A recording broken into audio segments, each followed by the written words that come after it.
That brings me to the second and the more important one. Tax treatment of branch transfers, and this was one of the questions which was asked. And this is somewhere where there are diametrically opposite views which are floating around. I will reproduce the section once again. Can you go back? Yeah, the last one. Just take it 2 slides. I think. Yeah, next one. So, if you look at the current draft law, it says supply of goods and or services by a taxable person to another taxable person or a non-taxable person in the course of furtherance of business. Now, one branch transfer, all of us are aware that there is a branch transfer which is happening from a factory in Maharashtra to a warehouse in Gujarat. And the question is whether this branch transfer, which today is not taxable, under Form F, there is a Form F requirement, and there is no tax on that transaction. What happens to that transaction in the future? Initially, when the discussions were on, the intent was clearly that we will make this branch transfer taxable so that the credits will flow from the Maharashtra state to the Gujarat state. And we have an example to explain that in the next slide. With that intent, the informally circulated draft law in December, in this schedule, used the words self-supply of goods and or services. Now, again, this was very wide, and there was a lot of brainstorming after this back end, which is not documented at all.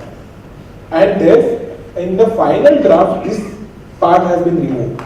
Instead of this self-supply of goods and or services, we have now brought the current version which says supply of goods and or services by a taxable person to another taxable or non-taxable person.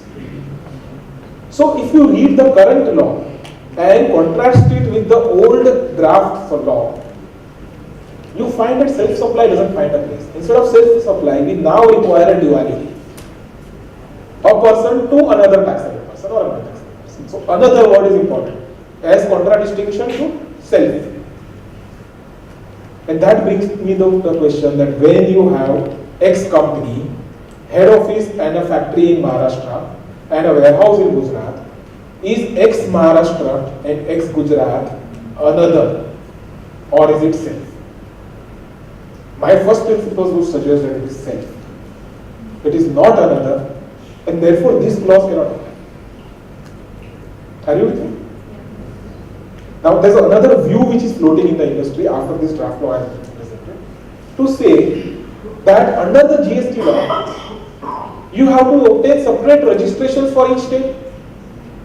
So your TIN numbers are separate, and if your TIN numbers are separate, he becomes another. So, if you have 3 bank accounts, all the 3 bank account numbers are separate. If you transfer funds from one bank account to another, will you pay income tax? Bank account numbers are separate. So, can a registration or a numbering mechanism override the fundamental principle that there cannot be a transaction with self? There cannot be a supply to self. I would strongly believe that is not possible. If the current draft sails through in the same fashion, I would strongly believe branch transfers are not taxed. You cannot just, the act of having distinct registrations cannot deem the factory in Maharashtra and the branch in Gujarat to be 2 distinct persons. If you want to do that, you have to shout and spell it out, which they have done in the current service tax law. If you refer the current service tax law, the definition of service has an explanation, which says an establishment in India and another establishment of the same person outside India will be deemed to be distinct persons. They have used the same phrase in the definition of import of service in the new law. There is an explanation under the import of service rule which says a branch in India, an establishment in India and an establishment outside India will be deemed to be separate persons. But they have used the word India. They have not used the word state. So, if there is a Mumbai branch and there is a Dubai branch, due to this deeming fiction, both are clearly separate persons. But Mumbai branch and Gujarat branch cannot be separate persons because they have not said it. And if they have not said it, just because I have 2 registration numbers does not mean that it should be taxed. Industry is divided. To some extent, industry has a pecuniary interest in this proposition because if we interpret branch transfers not to be taxed, to some section of the people, it results in a cash flow issue. And I'll explain that cash flow issue through this diagram. So, we have a factory in, let's say, a state A. We have it here. Factory in state A. And a selling point in state B. So, all the goods are manufactured in state A using raw materials and inputs, which will all bear input tax credit. You branch transfer it, in state B you sell it to the customers, so you have an output tax. So you have a scenario of output tax in B state and input tax in A state. Now, a scenario if we say that branch transfers do not attract GST, what will happen is in state A there is no output tax, and therefore he will end up with a huge refund claim in state A, and in state B he will have to pay taxes. Refunds will come at their own sweet time. So there will be 3 to 4 year cash flow or a working capital issue in this. So that's the reason why large automotive companies and manufacturing companies are pushing that yes, branch transfers should be taxed.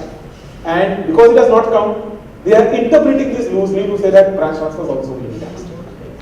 Now this is of course the background that if there is no GST, you have minus 100 in state A which is the refund and plus 150 in state B which has to be paid. If you say GST is applicable, what will happen is there will be a notional valuation of 120. So there will be a tax in the first state. It will nullify the input tax credit, and this tax in the first state will be available as credit in another state. So you end up paying small taxes in both the states. So for this set of people, they feel that having a tax on branch transfers is good.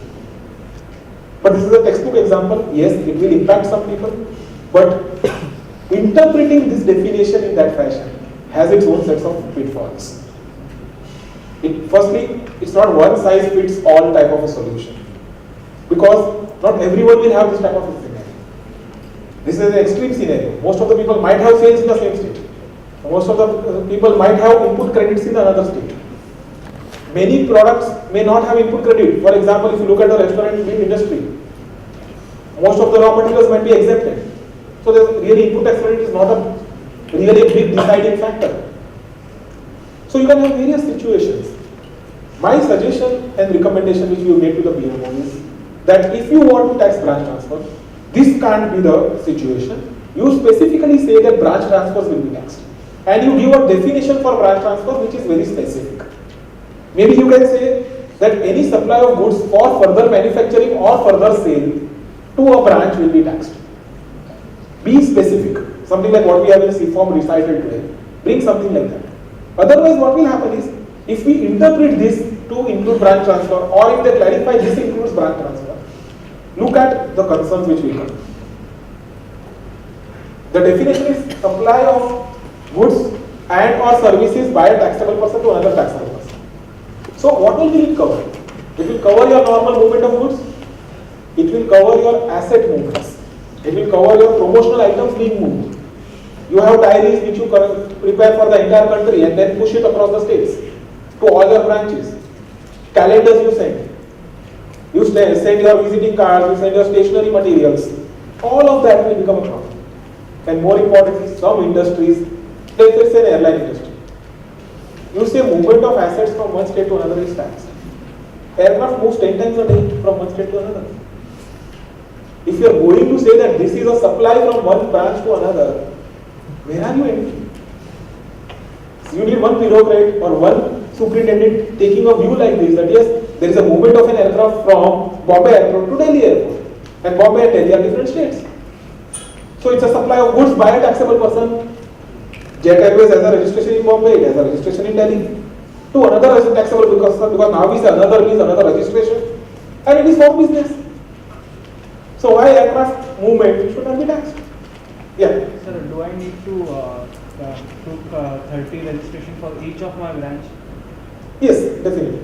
That's what we started with, to say that the location of the supplier, because the entire GST law works on the concept of state registrations, you will need a 30 registration. And that's what we started in the first table.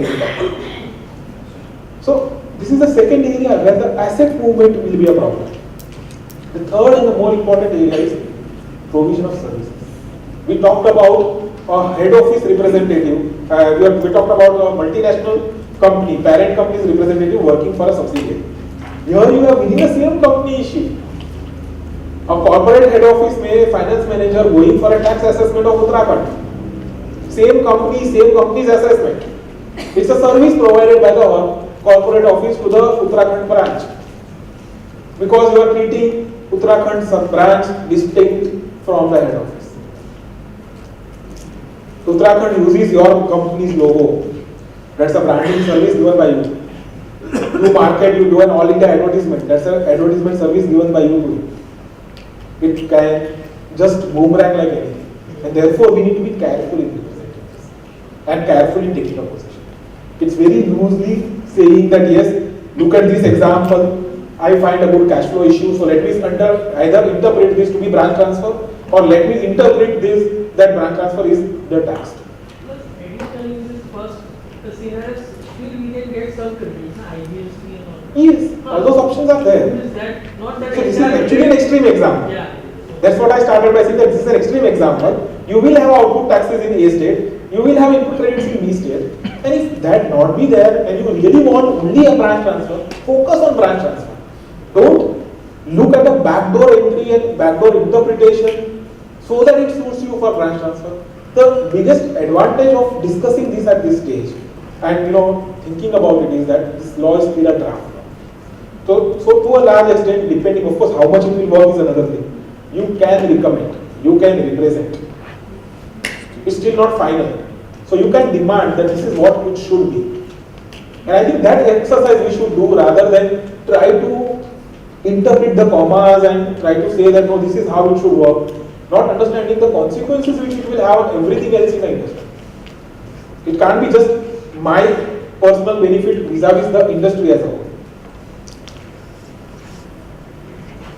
So that is as far as branch transfer is concerned. Any questions on branch transfer, because this is something which is very, very burning issue as of now. Moment the draft law came out, lots of discussions have happened on this. Any issue, any questions or any other thoughts? Jordan, yes. Is there anything like a centralized registration in this act? No. You have to have a state specific registration. There is no centralized registration.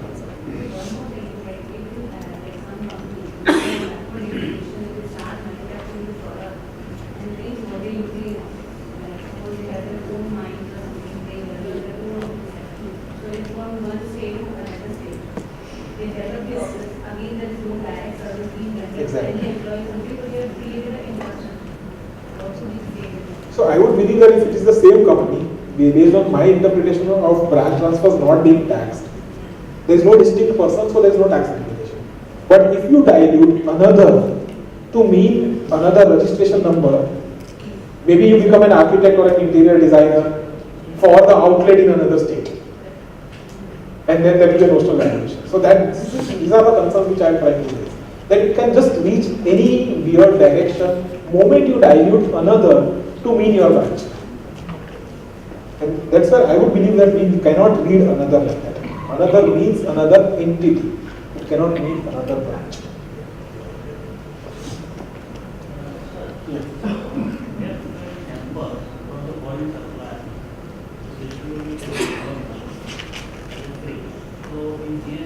It would be taxable. There are two duality of persons. There is a sample which is given free. There will be a GST exposure on that transaction. No doubt about it. Very clear. Credit. Sir, we have established research center legally, and they are providing the service, ID service to people product line.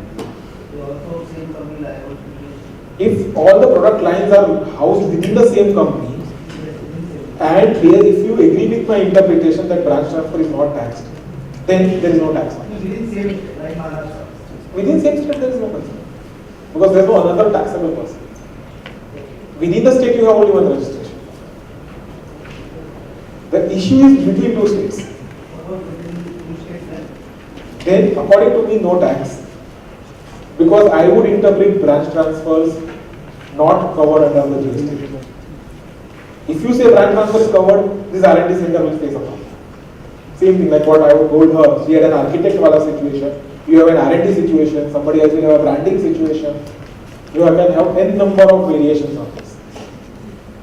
Yes.